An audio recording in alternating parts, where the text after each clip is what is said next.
Hello everyone, welcome back to the channel. तो day 28 पर आ गए अपन ट्रिग्नोमेट्री के, और ट्रिग्नोमेट्री की ये लास्ट लेक्चर होगा इस सीरीज का, जिसके बाद हम वेक्टर 3D स्टार्ट कर देंगे। तो दो क्वेश्चंस लास्ट क्लास में मैं आपके लिए छोड़ के गया था ट्रिग्नो के, एक बार उनको डिस्कस करेंगे। और आज 9 सब्जेक्टिव टाइप क्वेश्चंस बहुत अच्छे डिस्कस करने वाले हैं, जिसका मेन फोकस ट्रिग्नोमेट्री के साथ साथ सॉल्यूशन ऑफ ट्राइंगल्स पे रहेगा। तो कुछ बहुत ही लॉजिकल, बहुत ही टफ और बहुत ही इंटरेस्टिंग सवाल है। इससे पहले दो माइनर से करेक्शन थे अपनी लास्ट क्लास में, मैंने कमेंट्स के अंदर लिखा भी था। तो एक बार उसको वापस रिविजिट कर लेते हैं। तो ये जो मैंने लास्ट क्लास में बताया था आपको ट्रपेजियम वाला, इसके अंदर मैंने रेशियो ग्रेथ ले लिया था। जैसे यहाँ 4 और 10 का रेशियो 2:5 था, तो यहाँ पे 2y और 3y ले लिया था मैंने। यहाँ 2y के साथ 5y होगा, और 2x के साथ यहाँ 3x की जगह 5x रहेगा। तो यहाँ पर भी सेम चीजें होंगे, जहां जहां पर मैंने 3 लिखा था बस वहां वहां पर 5 आ जाएगा। ये वाली चीज, ये वाला करेक्शन आपके पास रहेगा। तो एक करेक्शन लास्ट क्लास के अंदर ये ट्रपेजियम वाले केस के अंदर था, 2:3 नहीं, 4 और 10 का रेशियो जो रहेगा अपना 2:5 का रहेगा। और इसी तरह जो यहाँ पाइथागोरस भी लगाई थी वो वाला तो आई थिंक सही था, 2x का यहाँ 3x 3y पे लगाई थी, तो यहाँ भी चेंज होगा। 5x का स्क्वायर प्लस 5y का जो स्क्वायर होगा ये 100 आ जाएगा, है ना। तो क्वेश्चन थोड़ा सा याद दिला दूं आपको। इसके अंदर हमारे पास एक ट्रपेजियम था जिसे यहाँ पे बना रखा है, और 4 और 10 ये पैरेलल साइड्स थी, जिसको एक्सटेंड करके 45 डिग्री की एक ट्राइंगल में कंप्लीट किया था। और सिमिलैरिटी से हमने कहा था यहाँ 3y 2y आएगा, जबकि ये 3y नहीं 5y हो जाएगा। इसी तरह ये 2x के साथ या 3x की जगह 5x आएगा। एरिया में मैंने कहा था, मैं छोड़ के गया था आपके लिए कि एक ये इक्वेशन और एक ये इक्वेशन है, x और y आती एरिया आ जाएगा। तो कुछ बच्चे पूछ रहे थे सर एरिया कैसे निकालें, कोई शॉर्टकट नहीं है। तो एक शॉर्टकट होता है, अगर कभी कोई भी क्वाड्रिलेटरल हो, मैं सिर्फ इसकी बात नहीं कर रहा, अगर डायगनल्स 90 डिग्री पे कट करते हैं तो आप directly half into diagonal 1 into diagonal 2 use कर सकते हो। जिन्होंने वेक्टर्स में हाफ d1 क्रॉस d2 पढ़ा है उन्हें क्वाड्रिलेटरल का एरिया पता होगा। तो यहाँ पर ये 5x है, 3x नहीं है, तो 7x और 7y डायगनल्स हो जाएंगे। तो half into 7x into 7y ये एरिया आ जाएगा। आई थिंक 140/3 या ऐसा कुछ आता है। तो बस करेक्शन में आपको ये बताना चाह रहा था कि यहाँ पे जल्दबाजी में लास्ट टाइम 2:3 मैंने ले लिया था, 4 और 10 के लिए 2:5 होगा। तो जो आपके इसके डायगनल यहाँ पर ब्रेक हो रहे थे, ये 2x 5x और 2y 5y में होंगे। तो कमेंट्स में मैंने लिखा था, आई थिंक आपने इसको फॉलो किया होगा। और एक और क्वेश्चन मैं आपके लिए यहाँ पर छोड़ के गया था, tan इनवर्स का, एक बार इसको डिस्कस कर लेते हैं। तो हमने यहाँ पर बोला था कि X cube plus B X square plus C X plus 1 था, और इसका अल्फा जो एक रूट था, और यहाँ पर बी लेस देन सी था, मतलब बी माइनस सी नेगेटिव था, और इसका एक ही रियल रूट था। तो क्यूबिक का ग्राफ इंक्रीज हो रहा था। अब जीरो पर हमारी जो वैल्यू आई थी ये 1 के बराबर आ रही थी, और -1 पे बी माइनस सी आ रही थी जो नेगेटिव थी, मतलब हमारा अल्फा -1 से 0 के बीच में था। और इंटीजर पार्ट में उसमें थोड़ी सी गड़बड़ थी, तो मैंने क्वेश्चन वापस क्रॉस चेक किया, ये 2 अंदर आएगा। तो इसको एक बार अपन फिर से यहाँ पर कैलकुलेट करने की कोशिश कर लेते हैं। तो ये basically 2 tan inverse cosec alpha है, और उसके अलावा यहाँ पर अपने पास इसके अंदर tan इनवर्स के अंदर 2 sin alpha sec square alpha है। तो यहाँ पर भी tan inverse 2 sin alpha sec square alpha आएगा, ऐसा sine alpha sec square alpha. तो इसमें भी थोड़ा सा कंफ्यूजन था, एक तो 2 अंदर आएगा। तो यहाँ पर अगर सॉल्व करें तो अपन इसको लिख सकते हैं tan inverse cosec alpha plus tan inverse cosec alpha.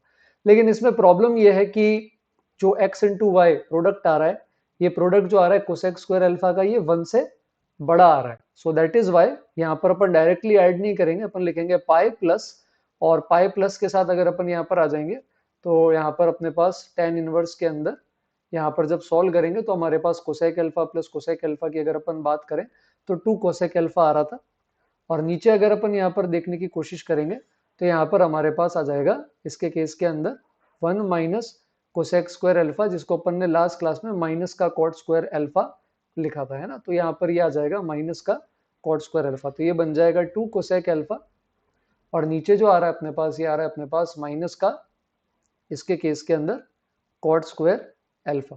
तो ये जो है जैसे अपने पास इस सिचुएशन के अंदर, ये इसके केस के अंदर ऊपर चला जाएगा। और इसके अंदर मैंने कहा था अच्छी प्रैक्टिस ये कि हम यहाँ इनपुट भी पॉजिटिव बना लें। तो हमने कहा था कि पहले हम यहाँ पर माइनस कॉमन ले लेंगे।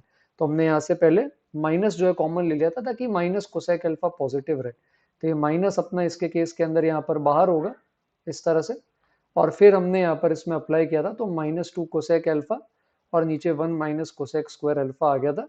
और ये अपने पास बन गया था इसके केस में, अब क्योंकि फिर माइनस माइनस कट हो गया था, तो ये यहाँ पर हमारे पास 2 cos alpha by sine alpha. तो बिल्कुल इसका उल्टा आ रहा था।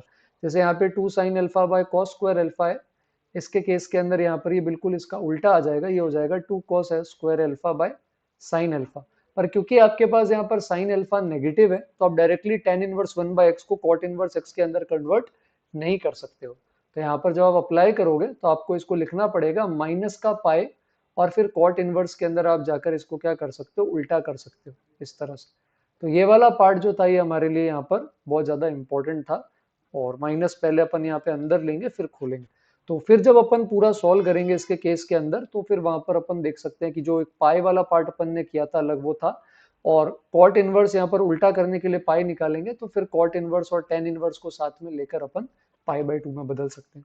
तो ये थोड़ा सा इसके अंदर चेंजेस थे। अभी अपन आज वाले पर आ जाते हैं। तो 28th डे है अपना, और क्वेश्चन नंबर 1 पर आ जाते हैं। एसओटी पे थोड़ा सा एम्फोसिस रहने वाला है। अब ये R1 और R2 जो होते हैं इसके केस के अंदर, इनको एक्स रेडियस बोलते हैं। ये इन सर्कल की तरह जो ट्राइंगल के बाहर बनता है साइड्स को टच करते हुए एक्स सर्कल, उसका रेडियस होता है। तो जो R1 होगा अपना ये delta upon S minus A होगा, और जो R2 होगा अपना ये delta upon S minus B होगा। तो न्यूमरेटर में आ जाएगा delta upon S minus A plus delta upon S minus B. Capital R circumradius होता है जिसका फॉर्मूला होता है एबीसी बाय 4 डेल्टा, है ना। कॉस सी को अपन लिख सकते हैं कॉस रूल से बी स्क्वायर प्लस ए स्क्वायर माइनस सी स्क्वायर, और अपॉन में हमारे पास यहाँ पर आ जाएगा 2ab। तो अब इधर आप एलसीएम ले लो, 2ab ऊपर आएगा तो a plus B whole square minus C square बन जाएगा, और यहाँ नीचे 2ab रह जाएगा। तो इधर ab से ab कट हो जाएगा। फिर अब आप यहाँ पे क्या कर सकते हो, जैसे ये वाला डेल्टा है ये ऊपर चला जाएगा, ऊपर एक और डेल्टा था वो कॉमन ले लेंगे, और 1 अपॉन एस माइनस ए 1 अपॉन एस माइनस बी यहाँ पर ऐड हो जाएगा। तो आपके पास कुछ ऐसा बनेगा S minus A into S minus B. Denominator में हमारे पास एक सी पड़ा है, और ये यहाँ पे 2 था, इसको ऊपर भेज देंगे। जो यहाँ पे 4 बचा हुआ है इसको मैं इधर फैक्टराइजेशन कर दूंगा, A plus B whole square minus C square में A plus B plus C और A plus B minus C, और जो 4 नीचे पड़ा था उसका 2 दोनों को दे दूंगा। अब यहाँ पर आप डेल्टा स्क्वायर हेरॉन्स फॉर्मूला से लिख सकते हैं S S minus A S minus B S minus C. 2s हो जाएगा A plus B plus C, जिसमें से आपने ए और बी हटा दिया है। डिनोमिनेटर में अब अपन देखें तो ये सी है, ऊपर से यहाँ पर S minus A S minus B नीचे आ जाएगा। इधर देखोगे तो ये आपका सेमी पेरीमीटर है, और ये A plus B minus C by 2 S minus C है। तो सब कुछ कट जाएगा और आंसर 2 आ जाएगा। तो आपको x radius circum radius cos rule इनके फॉर्मूला याद होने चाहिए। नेक्स्ट क्वेश्चन बहुत आसान है। तो tan theta plus cot theta से tan थीटा की पावर 4 प्लस कॉट थीटा की पावर 4 बनाना है। आपको पता है tan theta cot theta reciprocals होते हैं। तो स्क्वायरिंग करेंगे, tan स्क्वायर थीटा प्लस में हमारे पास आएगा कॉट स्क्वायर थीटा प्लस में 2, ये बराबर हो जाएगा इक्वल टू अल्फा स्क्वायर। तो tan square theta plus cot square theta की वैल्यू आ जाएगी अपने पास अल्फा स्क्वायर माइनस 2। इसका अगर स्क्वायरिंग कर देंगे तो अपने पास आ जाएगा tan थीटा की पावर 4 प्लस कॉट थीटा की पावर 4 और प्लस में 2, ये आ जाएगा अल्फा स्क्वायर माइनस 2 का होल स्क्वायर। ये दे रखा है क्वेश्चन में 2007, तो 2009 आ जाएगा अल्फा स्क्वायर माइनस 2 का होल स्क्वायर। 2009 आई थिंक 47 का स्क्वायर होता है, तो अल्फा स्क्वायर माइनस 2 की वैल्यू प्लस माइनस 47 आ जाएगी। अब यहाँ से अल्फा स्क्वायर एक वैल्यू 49 लेगा और एक वैल्यू माइनस का 45 लेगा, पर अल्फा स्क्वायर नेगेटिव नहीं होगा, रियल वैल्यू बोले तो अल्फा स्क्वायर 49 से अल्फा की दो वैल्यूज आ जाएंगी प्लस माइनस 7। तो स्ट्रेट फॉरवर्ड रेशियोज और आइडेंटिटी का क्वेश्चन था, इसमें ज्यादा दिमाग नहीं लगाना था।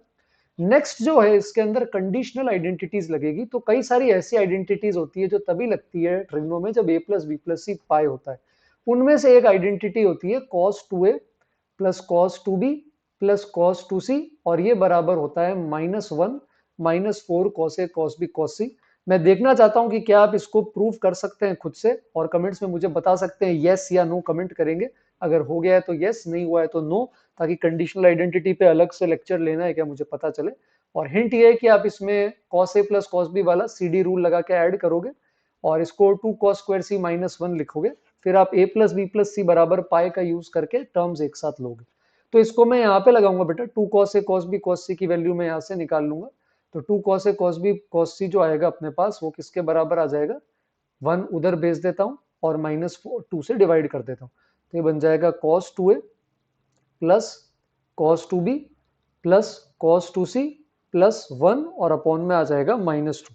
Summation cos a cos b का मतलब क्या होता है, summation cos a cos b का मतलब है दो दो वाले सारे टर्म्स ले लो, मतलब cos a cos b भी ले लो, cos b cos c को भी ले लो, और cos c cos a को भी आप यहाँ पे ले सकते हो। अब इसको सॉल्व कैसे करें, तो यहाँ पर आपके पास जो cos 2a cos 2b cos 2c है, इसको आप कन्वर्ट कर दो। cos 2a क्या होगा, 2 cos स्क्वायर a माइनस 1, है ना। cos 2b क्या हो जाएगा अपने पास, 2 cos स्क्वायर b माइनस 1 और 2 cos स्क्वायर c माइनस 1, साथ में एक प्लस 1 है, अपॉन में माइनस का 2 है, ऐसा। तो अब यहाँ पर होगा क्या, एक माइनस 1 एक 1 कटेगा। अब यहाँ माइनस 2 बाय माइनस 2 1 होता है, तो उधर उस 1 से ये पार्ट कट जाएगा। तो माइनस 2 से डिवाइड करने पर minus cos square A minus cos square B minus cos square C, और साथ में प्लस के अंदर आ जाएगा हमारे पास ये वाला पूरा पार्ट, है ना। इसको पूरे को माइनस 1 से मैं मल्टीप्लाई कर रहा हूँ ताकि ये तीनों प्लस के हो जाएं, और जो cos A cos B cos B cos C cos A, ये जो भी आपके पास बचा है ये मैं नेगेटिव का लिख रहा हूँ। अब जिन्होंने अलजेब्रा अच्छे से पढ़ा है उनको पता होगा कि ये जो अपने पास क्वांटिटी आई है ये एक्चुअली ऐसी है, A square plus B square plus C square, और माइनस में ए बी माइनस में बी सी माइनस में सी है। तो इसको अपन क्या कर सकते हैं, कन्वर्ट कर सकते हैं, और कन्वर्ट करके अपन इसको लिख सकते हैं कि ये एक्चुअली हाफ ऑफ बन जाता है cos A minus cos B का होल स्क्वायर, यहाँ पर इस तरह से। प्लस के अंदर जो आएगा हमारे पास इसके केस के अंदर आ जाएगा कॉस बी माइनस कॉस सी का होल स्क्वायर, और इसके अलावा हमारे पास यहाँ पर आ जाएगा cos C minus cos A का होल स्क्वायर। तो ये अब आपको ट्राई करना है, अगर आपको पहले से याद नहीं है तो आप इसको एक्सपैंड करके 2 से डिवाइड करके देखो, ये आ जाएगा।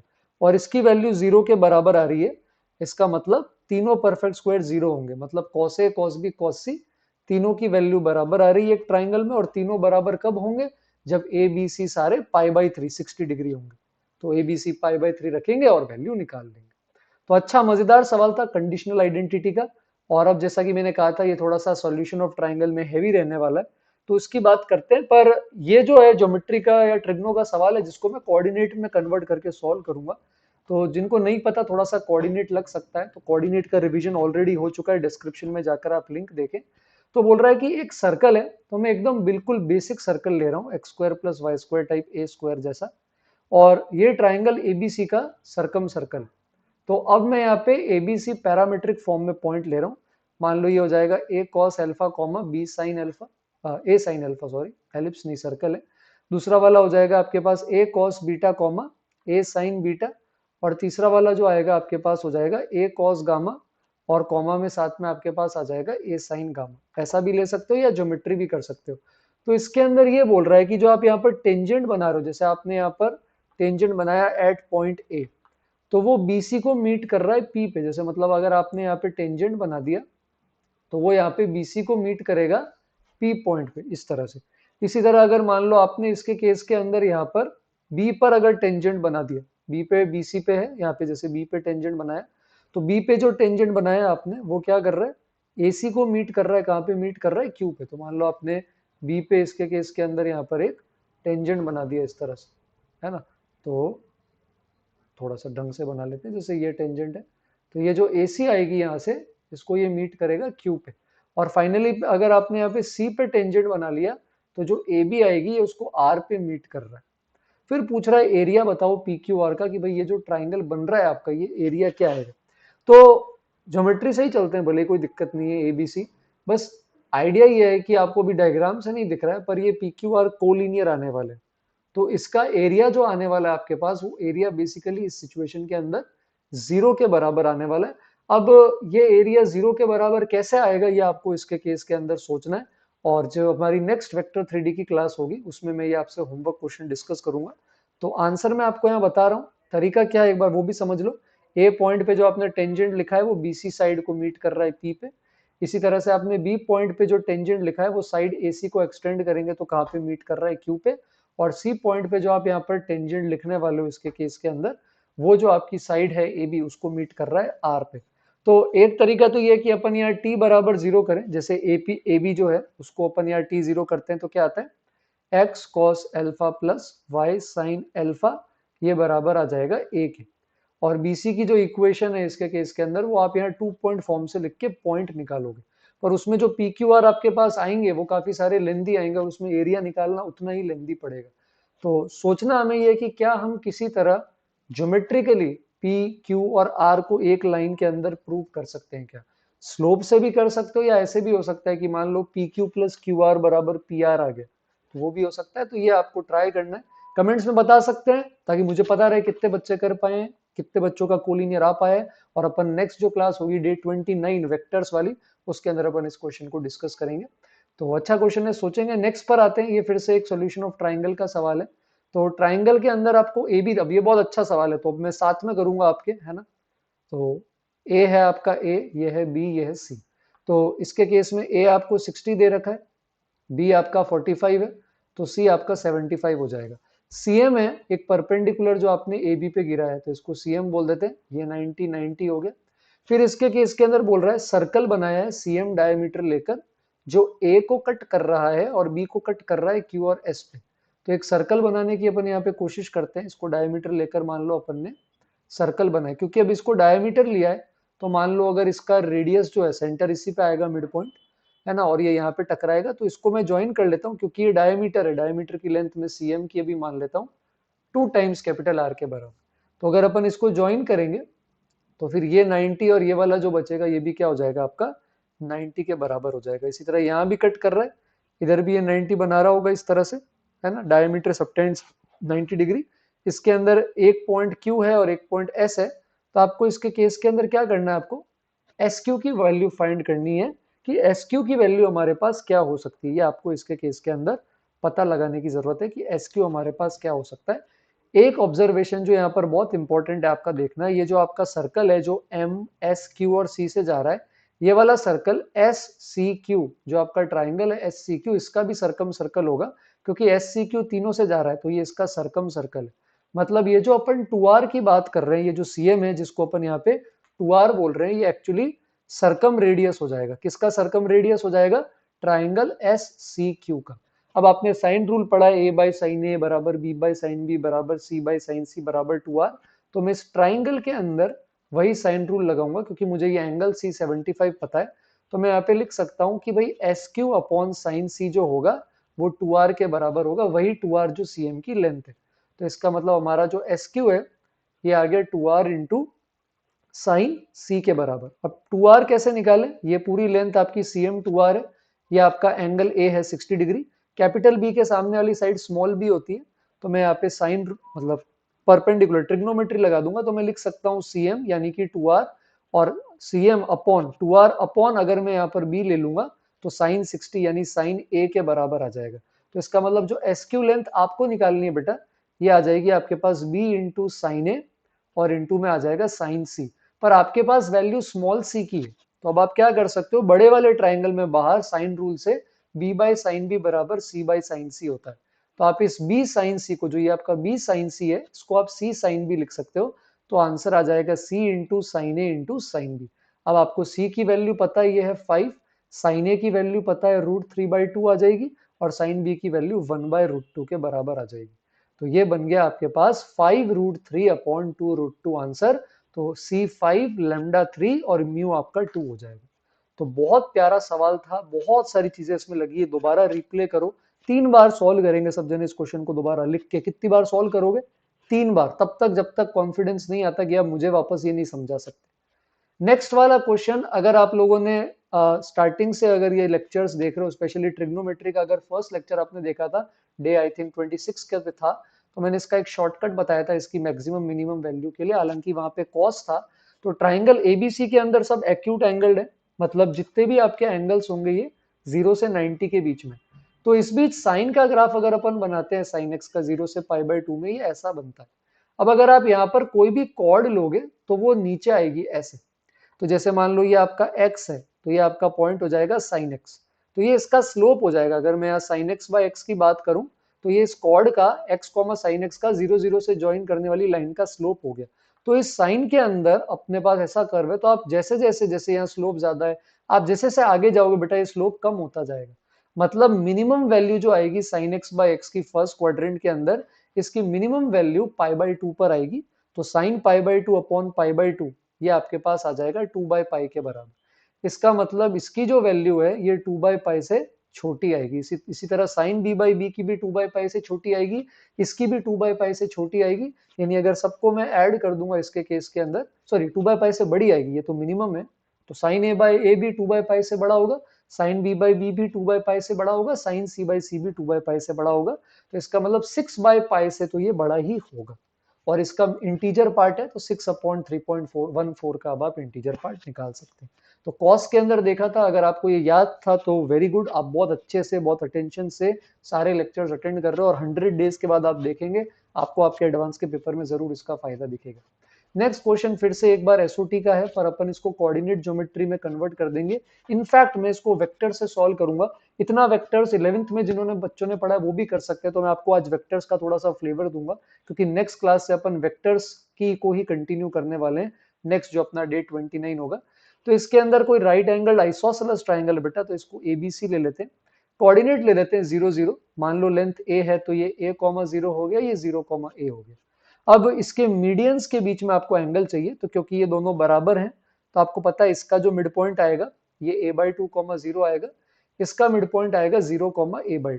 तो अगर ये वेक्टर बनाना चाहते हैं, मान लो ये AD मीडियन है और यहाँ से ये वाला जो होगा ये CE मीडियन है, तो AD वेक्टर के लिए क्या करते हैं अपन, पोजीशंस वेक्टर्स कोऑर्डिनेट सबट्रैक्ट कर लेते हैं। तो AD वेक्टर जो अपना पहला मीडियन आएगा, क्योंकि मुझे एंगल ही चाहिए तो मैं वेक्टर्स से एंगल निकालना बहुत आसान होता है, तो मैं उसकी प्रैक्टिस कर रहा हूँ। तो a/2 में से 0 हटा देंगे, 0 में से a हटा देंगे, तो ये आपका आ गया AD वेक्टर का डायरेक्शन। इसी तरह CE वेक्टर जो है E में से C हटा देंगे तो ये आ जाएगा -ai cap plus a/2 j cap. अब अल्फा जो है इसके बीच का एंगल है, तो कॉस रूल लगाते हैं, कॉस अल्फा, ये हो जाएगा AD dot CE upon mod AD mod CE।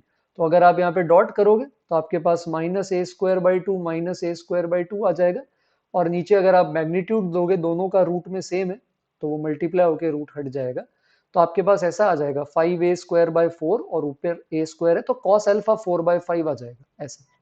अब कॉस अल्फा 4/5 बेटा, तो जाहिर सी बात है साइन अल्फा 3/5 होगा, एक्यूट एंगल ही ले रहे हैं, तो अब आप इसे एक्सपेंड कर सकते हैं, 10/√2 बाहर है तो साइन अल्फा प्लस π/4 क्या होगा, sine alpha cos π/4 plus cos alpha sine π/4 ऐसा, और फाइनल वैल्यू 7 आ जाएगी। तो आप देख सकते हो कि मैं बार बार कोऑर्डिनेट को, ज्योमेट्री को, ट्रिग्नोमेट्री को और वेक्टर को इंटरचेंज करता जाता हूँ, कॉम्प्लेक्स को भी मैं बीच बीच में इंटरचेंज कर देता हूँ उसमें। तो मैथ्स पूरी रिलेटेड है आपकी, है ना, आइसोलेशन में चीजें सॉल्व नहीं हो सकती। ठीक है, नेक्स्ट क्वेश्चन पर आते हैं। ये इतना शानदार सवाल है कि टाइम तो लगेगा ही, नहीं होगा तो आपको देख के मजा आएगा। जैसे पहले बोल के आया था 3 बार सॉल्व करना है, इसको भी लिख के आप 3 बार सॉल्व करोगे और इससे आपके साइन रूल, कॉस रूल की स्पेशली बहुत अच्छी प्रैक्टिस होने वाली। तो ए बी बराबर ए सी है, तो ये ए बी बराबर आपका ए सी है ना, तो ये ए बी ले लेते हैं, ए सी ले लेते हैं, बराबर है, दोनों की लेंथ बराबर है, तो इसको x ले लेते हैं, और क्योंकि ये 90 है तो मतलब ये 45 हो जाएगा आपका, ये भी आपका 45 हो जाएगा, और ये x√2 आ जाएगा सामने। और ये दोनों पॉइंट्स हैं, ये वाला एक पॉइंट M है और एक पॉइंट N है। आपको एंगल MAN है ना, आपको ये वाला एंगल निकालना है, एंगल MAN, यानी आपको ये थीटा जो है, ये थीटा आपको MAN वाला थीटा निकालने की जरूरत है, और आपको देखना है कि आप ये थीटा किस तरह से यहाँ इसके केस के अंदर कैलकुलेट कर सकते हो। तो bm² प्लस NC² की जो वैल्यू आ रही है ये MN² के बराबर आ रही। तो मैं पहले तो इस ट्राइंगल का एरिया दो तरह से निकालूंगा।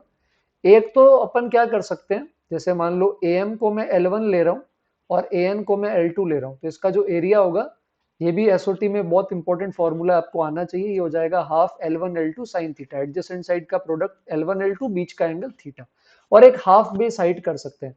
अब हाइट कैसे निकालोगे, ये x है, ये x है, ये x√2 है, मान लो हाइट h है, तो इसको पूरा ट्राइंगल एबीसी के एरिया की बात कर रहा हूं, तो हाफ इंटू हाइट, क्योंकि ट्राइंगल एबीसी की जो हाइट होगी बीसी पे वही एएमएन की भी हाइट होगी बीसी पे, तो half into H into x√2 लिखो, या ये 90 है, आप इसे हाफ इंटू एक्स लिखोगे, बात सेम आएगी। तो यहाँ से h जो आएगा वो आपका x/√2 जो है वैसा आ जाएगा, तो ये हो जाएगा हाफ इंटू x/√2, है ना, जो हाइट यहाँ से आएगी ना, आप ए से गिराओगे एमएन पे और बेस एमएन। इसका भी यूज करेंगे, कैसे करेंगे उसकी चिंता मत करो, मैं अभी इस रिलेशन का यूज करना चाहता हूं। तो bm² के लिए क्या करूंगा, मैं यहाँ पर 45 डिग्री पे कॉस रूल लगा रहा हूँ, 45 डिग्री के आसपास एक x है और एक bm है, तो x² plus bm² minus L1², ये आ जाएगा 2x bm इंटू कॉस 45। इसी तरह अब इस वाले 45 पे लगाएंगे, तो x² प्लस में हमारे पास आ जाएगा NC² माइनस L2², ये बेटा हमारे पास आ जाएगा 2 इंटू इसके केस के अंदर 2x के साथ nc और साथ में cos 45। अब क्योंकि bm स्क्वायर nc स्क्वायर का सम पता है तो अपन दोनों को क्या कर देंगे, यहाँ पे ऐड कर देंगे। ऐड करेंगे तो x स्क्वायर 2x स्क्वायर हो गया। bm square plus nc square का जो सम आ रहा है ये किसके बराबर आ जाएगा, इसके केस के अंदर bm square plus nc square जो है ये आ जाएगा mn स्क्वायर, है ना। माइनस के अंदर आपके पास क्या आ जाएगा, इधर अगर अपन देखेंगे तो L1 स्क्वायर आ जाएगा और साथ में आपके पास L2 स्क्वायर आ जाएगा। फिर इधर √2 से कट कर देते हैं तो √2x और कॉमन लेने पर आपके पास आ जाएगा bm और bm के साथ आपके पास आ जाएगा nc। अब एक कॉस रूल आप यहाँ पर भी लगा सकते हो, अगर अपन यहाँ पर देखें तो ये वाला कॉस रूल जो है ये इस ट्राइंगल में लग सकता है। तो इस ट्राइंगल में कॉस रूल लगाएंगे तो क्या लिखेंगे, L1 square plus L2 square minus mn square, ये आ जाएगा बेटा 2L1 L2 कॉस थीटा। तो इसका मतलब ये इक्वेशन जो है ये कन्वर्ट हो जाएगी किसमें, 2x स्क्वायर माइनस कॉमन ले लोगे तो ये आ जाएगा यहाँ पे 2L1 L2 कॉस थीटा। और रही बात bm प्लस nc की, तो ये bm है ये nc है, पूरी लेंथ x√2 थी तो इस bm प्लस nc को आप लिख सकते हो x√2 माइनस mn। अब आप बेटा जब ब्रैकेट खोलोगे तो √2x into √2x 2x square से ये 2x स्क्वायर कट जाएगा, तो इधर आपके पास बचेगा minus 2L1 L2 cos theta और इसके केस के अंदर यहाँ पे माइनस mn के साथ बाहर √2x आ रहा है।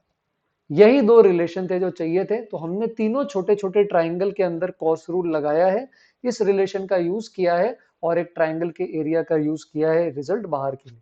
अब इन दोनों को मैं यहाँ पे डिवाइड कर दूंगा तो L1 L2 कट जाएगा, है ना, और इसके केस के अंदर यहाँ x इंटू एम एन भी कट जाएगा। तो आप जब डिवाइड करेंगे तो टेन थीटा आप देखेंगे 1 आएगा और एंगल π/4 आएगा। बहुत प्यारा सवाल है, मेरा पर्सनल फेवरेट है आज का, 3 बार लिख के सॉल्व करने से पहले आपको आगे नहीं बढ़ना। नेक्स्ट क्वेश्चन आज का सबसे टफ सवाल है और मुझे इसके लिए एक स्पेसिफिक फिगर बनाना पड़ेगा पूरे बड़े पेज पे, क्योंकि इसमें खूब सारी सिमिलैरिटी और सर्कल की प्रॉपर्टी यूज होने वाली है। कॉम्प्लेक्स नंबर ये जो Z1 Z2 Z3 Z4 Z5 ऐसे बता रखे हैं ये सिर्फ कंफ्यूज करने के लिए दिए हैं। क्वेश्चन क्या एक बार समझो बेटा, तो यहाँ पे दे रखा है आपको ट्राइंगल, ट्राइंगल है आपका ABC, है ना। तो इसके केस के अंदर है ये A, ये B और ये आपको दे रखा है C और इस पे एक पॉइंट है P। अच्छा ABC आपके हैं Z1 Z2 Z3 और ये P पॉइंट का है Z4 complex number coordinate. Q वाला जो पॉइंट है ये है Z5। तो Z1 Z4 के बीच की डिस्टेंस दे रखी बेटा AP है 4, है ना। Z4 Z5 के बीच की डिस्टेंस दे रखी कॉम्प्लेक्स फॉर्म में 2 और Z5 Z2 के बीच की डिस्टेंस दे रखी 6। तो पूरा बेस 12 है, ये 4 to 6 है।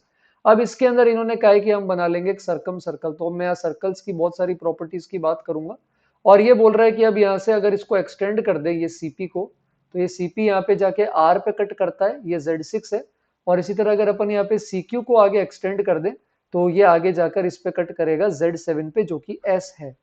अब इसके केस के अंदर बोल रहा है Z7 माइनस Z6, मतलब ये वाला डिस्टेंस फाइंड आउट करना है। तो उसके लिए मैं यहाँ पर इसको ज्वाइन कर रहा हूँ, मैं यहाँ पर ये पूरा क्वाड्रिलेटरल बना रहा हूँ। ये पूरा का पूरा आपका साइक्लिक क्वाड्रिलेटरल होता है। इसमें कुछ थ्योरम्स होती है ये ज्योमेट्री में, जैसे अपोलोनियस थ्योरम होती है ना, एक टोलेमीज थ्योरम होती है, तो अपन उसकी बात कर रहे हैं। तो कोई भी साइक्लिक क्वाड्रिलेटरल जो होता है इसमें ऑपोजिट साइड्स के प्रोडक्ट का जो सम होता है, मतलब ये साइड इंटू सामने वाली साइड प्लस ये साइड इंटू सामने वाली साइड, ये डायगोनल्स के प्रोडक्ट के बराबर होता है। यही प्रॉपर्टी यहाँ यूज होगी। तो डायगोनल्स की अगर अपन बात करें तो डायगोनल्स यहाँ पर हो जाएंगे AS और एक अपने पास यहाँ पर आ जाएगा RB, ये दो डायगोनल्स हैं। तो बेसिकली लेंथ हमें पता नहीं है, ये मैं अभी सिमिलैरिटी से निकालूंगा। AS इंटू RB ये हो गया अपने पास डायगोनल का प्रोडक्ट, ये हो जाएगा ये पूरी लेंथ, ये पूरी साइड की लेंथ क्या है 4 + 2 + 6 12 इंटू सामने वाली RS जो आपको निकालनी है और प्लस के अंदर अगर अपन यहाँ पर देखेंगे तो Z6 Z1 के बीच का डिस्टेंस 6 दिया है, मतलब ये AR 6 है। Z7 Z2 का 4 दिया है, मतलब ये 4 है, यानी 6 × 4। तो बेटा मैं यहाँ पे क्या करने वाला हूँ, मैं AS और RB अभी निकाल लूंगा। ये थ्योरम सर्कल्स में साइक्लिक क्वाड्रिलेटरल में वैलिड होती है तभी, तो इसको याद रखोगे आप, डायगोनल का प्रोडक्ट बराबर sum of product of opposite side. तो मैं यहाँ पे क्या करूंगा, मैं AS और RB अभी सिमिलैरिटी से निकाल लूंगा, इनफैक्ट मैं सारी साइड्स निकाल लूंगा और उसके बाद फिर अपन जो है AS और RB में रख देंगे।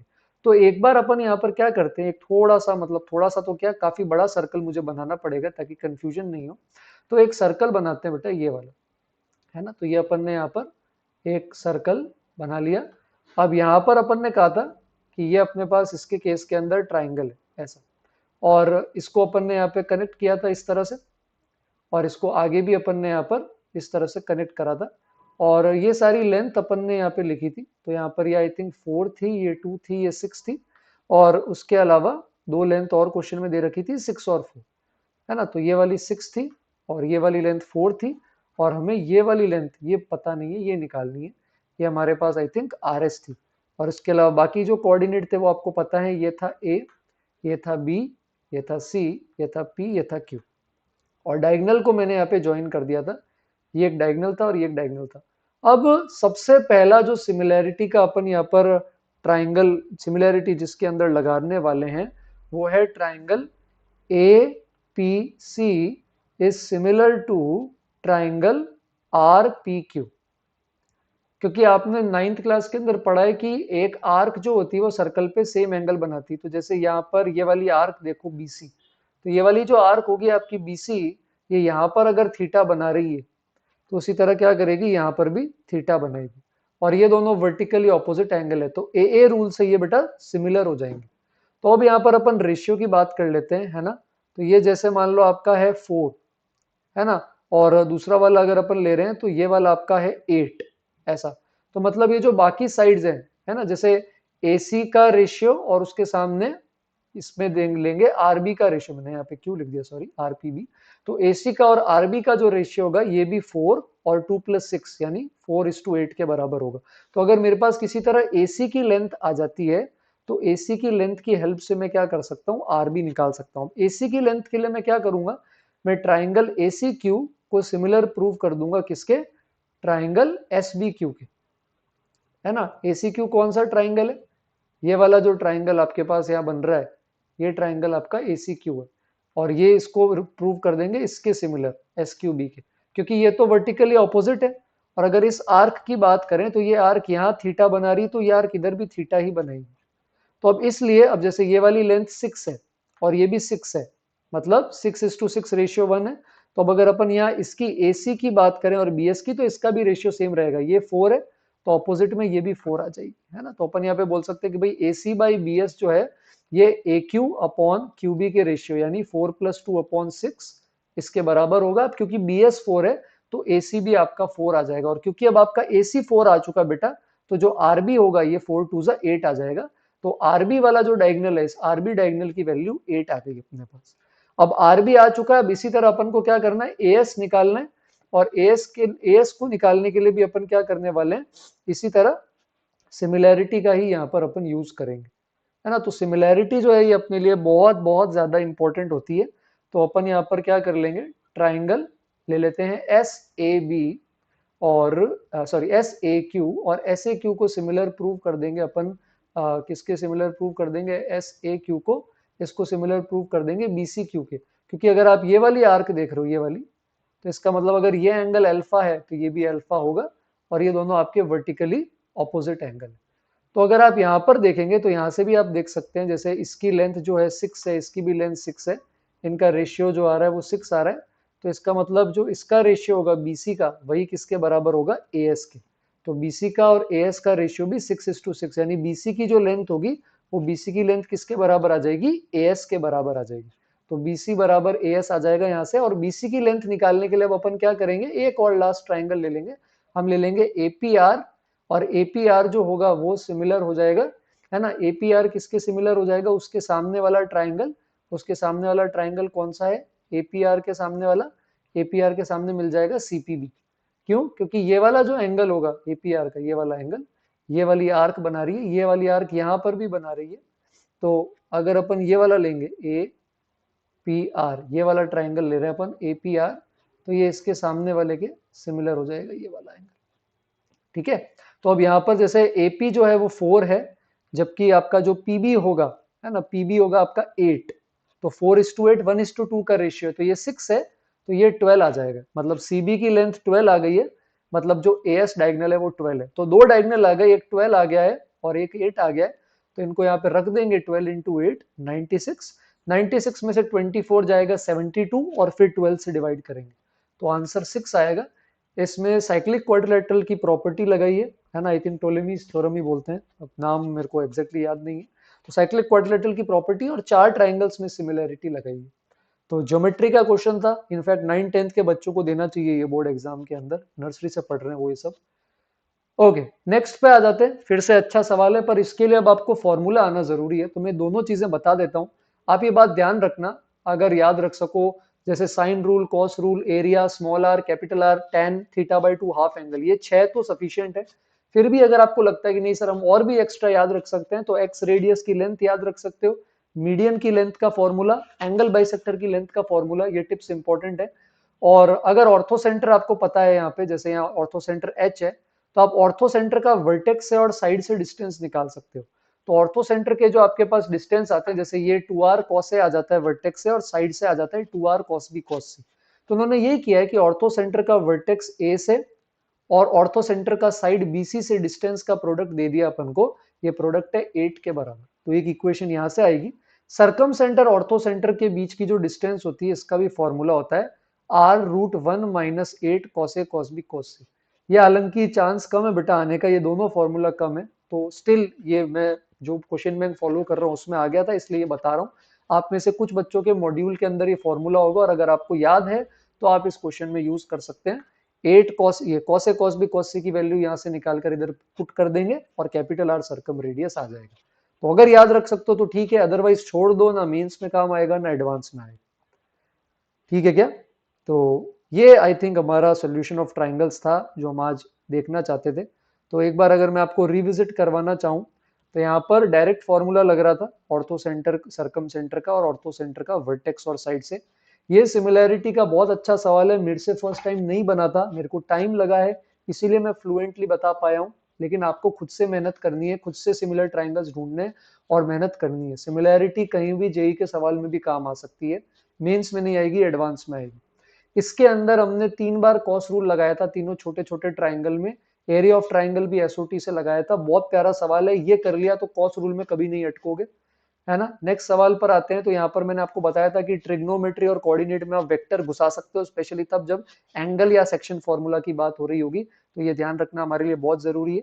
नेक्स्ट ऐसा सवाल हम ऑलरेडी पहले कर चुके हैं ट्रिग्नोमेट्री 1 में, अगर आपने नहीं देखा है तो उसको फॉलो करो। स्लोप से मैंने डायरेक्टली इसकी मिनिमम वैल्यू निकाल दी थी, जो कर्व था हमारा। नेक्स्ट वाला जो सवाल था इसके अंदर हमने देखा था, तो यहाँ पर भी बहुत प्यारी ज्योमेट्री लगी थी, सर्कम सर्कल का फंडा और साइन रूल लगा था। अगर आपने ये अच्छे से समझ लिया तो आप साइन रूल में कभी भी प्रॉब्लम नहीं फेस करेंगे, ये बहुत ज्यादा इंपॉर्टेंट है। एक सवाल मैंने आपको घर के लिए छोड़ा था, क्योंकि ये one of the most logical सवाल है PQR को लीनियर प्रूव करने का, जो मैं नेक्स्ट क्लास में डिस्कस करूंगा। बट टाइम लगेगा, सोचना 10 से 15 मिनट, उससे ज्यादा नहीं। बाकी पेपर्स, मॉक पेपर्स लगाओगे आप सभी। ये वाला कंडीशनल आइडेंटिटी थी, ट्रिग्नोमेट्री जिन्होंने अच्छे से पढ़ी है उनको ये याद होगा और उन्होंने ये जरूर लगाया होगा। ये वाला तो क्या प्ले ग्रुप में पढ़ते थे, होल स्क्वायर वाली आइडेंटिटी थी। और यहाँ एक्स रेडियस का नया फॉर्मूला हो सकता है आपने आज देखा हो। तो बेटा ये 3 दिन का हमारा डे 26, 27, 28 ट्रिग्नोमेट्री था। इसका मतलब ये नहीं है कि हम ट्रिग्नोमेट्री और नहीं करेंगे। 4-5 दिन वेक्टर 3D करने के बाद मेरा एक मॉड्यूल कंप्लीट हो जाएगा। मैंने सारे मॉड्यूल्स आपके अलजेब्रा, कैलकुलस अलग अलग सॉल्व किए, इसका लिंक डिस्क्रिप्शन में है, PDF डिस्क्रिप्शन में जाकर उसको जरूर देखें, क्योंकि अगले 4-5 दिन बाद फिर मैं मिक्स क्वेश्चंस का एक और बहुत शानदार मॉड्यूल करने वाला हूँ, और डे 100 तक आपको लेकर जाऊंगा, जिसमें आपको सारी प्रॉब्लम्स अच्छे से लगानी है। और 2 करेक्शंस हमने लेक्चर के स्टार्टिंग में लिखे थे, जो मैं आपको याद दिला दूं, वो आप देख सकते हो। एक ट्रेपेजियम का एरिया वाला था, उसमें मैंने लास्ट लेक्चर में गलती से 2:3 ले लिया था रेशियो, जो कि 2:5 होना चाहिए था। और उसका आंसर दूसरे वाले के लिए मैंने आपको तरीका बताया था, उसके अंदर 2 का डिस्प्यूट था लास्ट लेक्चर के अंदर। तो आई होप आपको ट्रिग्नोमेट्री में मजा आया होगा, क्योंकि उससे ज्यादा मजा आएगा आपको वेक्टर 3D में। तो कल मिलते हैं इसके साथ, तब तक आप ये लेक्चर फॉरवर्ड करें आपके फ्रेंड्स को और देखें वो कितने क्वेश्चन करते हैं। आपने कितने क्वेश्चन किए मुझे कमेंट्स में बताओगे, लाइक करोगे और न्यू हो तो सब्सक्राइब करोगे। जल्दी मिलते हैं एक और वीडियो के साथ, तब तक के लिए thank you for being on the channel.